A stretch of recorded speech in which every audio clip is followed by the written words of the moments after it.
So today what I want to talk about is the logical fallacy in your mind of misweighting. And where I first learned about this concept was from Tai Lopez. And Tai Lopez, if I met him, I'd probably thank the guy for a lot of the things I've learned. Um, some of the things I've seen on YouTube, I've seen things that say that he's kind of fake in the beginning. I've heard people say that he kind of faked it till he made it. Like rented his Lamborghini and rented his house, and then and sold like concepts of financial freedom, and people bought into it. But I would also say that people obviously felt like they received enough value from Tai Lopez, where um, they thought that he could deliver on what he was teaching, and they bought in. He didn't force people to give him their money, and so yeah, whether you think Tai Lopez is great or not, the guy actually has some pretty decent ideas that he's spreading, and this is one of them, and the one that I've internalized from Tai Lopez. I believe he got the idea from Evolutionary Psychology by David Buss, and he also Charlie Munger who is Warren Buffett's business partner in Berkshire Hathaway, one of the biggest companies in the world, and they're some of the richest people in the world, multi-billionaires, and Charlie Munger uses this, reflects on this concept anytime he's about to make a decision, any big decision or small decision financially. He remembers that when he's evaluating options, like decisions in his mind, he remembers that there is a tendency in the mind to misweight what is the best option, and when we say wait, not like waiting for the bus, but waiting like which option is best, which option has more impact on our lives. And obvious areas this happens are impulse buys in our daily lives, where we say, should I buy this or should I not buy this? It is very easy, especially when let's say the impulse buy has impacts. Let's say you're motivated by sexual desire, like a guy at a strip club. If he's trying to evaluate in his head, should I get this lap dance or should I not get this lap dance? And let's say he has a goal of becoming financially free, or he's trying to save up for a down payment on a house, and he's got this let's say what he considers to be an attractive stripper in front of him, and the girl wants him to go get a lap dance with him. And it's very easy for him to succumb to the misweighting bias. He thinks to himself, should I get this lap dance or should I not get this lap dance? And easily he'll get that lap dance, especially if he trusts his intuition in this instance. And this is an area where your intuition can easily be wrong. Though I would say by knowing this concept and thinking about this concept and internalizing it, you can develop your intuition to be better than that. And that's what to win in this instance. In that example, let's say that man knows about the misweighting bias. He can think to himself, hey, though I really in this moment think this girl is attractive, and I would want a lap dance, he could say, hey, I might be miscalculating this in my mind right now. What are some of the reasons why I should not do this? And then he thinks about, what's my goal? Financial freedom. Also, lap dances are kind of weird sexually. You're paying somebody to engage in sexual behavior with you. Though there's arguments as why lap dances might be good. You could say lap dances are art, and strippers can be artistic in what they do in a sense. But when he runs this misweighting bias through his mind and says, hey, this doesn't exactly line up with my goals or my fundamental values, he's able to have a better intuitive choice there. He said, say, hey, this actually doesn't line up with my goals.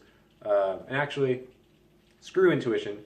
He shouldn't even use his intuition in this instance. He should say, does this line up with my goals and the plan that I've already laid out beforehand, before I got into this impulsive circumstance or setting?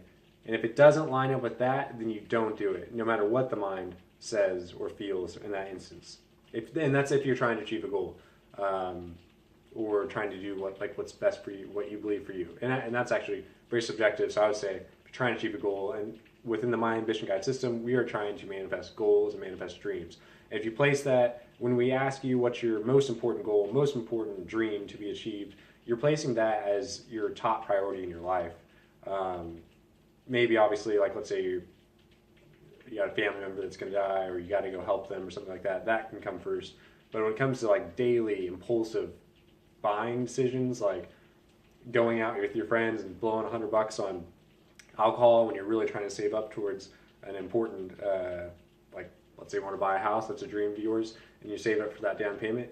In this instance, you'd say no to that because it doesn't line up with your goals and plans.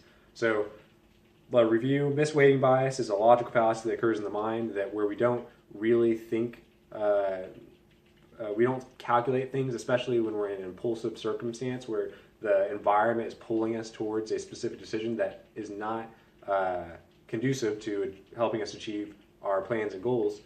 We have a tendency to go with our impulses in that instance, and we want to be able to defend against that. Another way we can defend against that, and this is preparation period, is when you're planning out your goals and you're thinking about what needs to be done. Think on paper, and even when you're planning, let's say I just wrote a rough draft for an advertising campaign for the My Ambition Guide system. I'm not thinking in my head, what's the best option for how to advertise, and then like developing the entire plan in my head, and then saving it in my head, and then for like let's say we're going to begin the advertising campaign Monday of this week,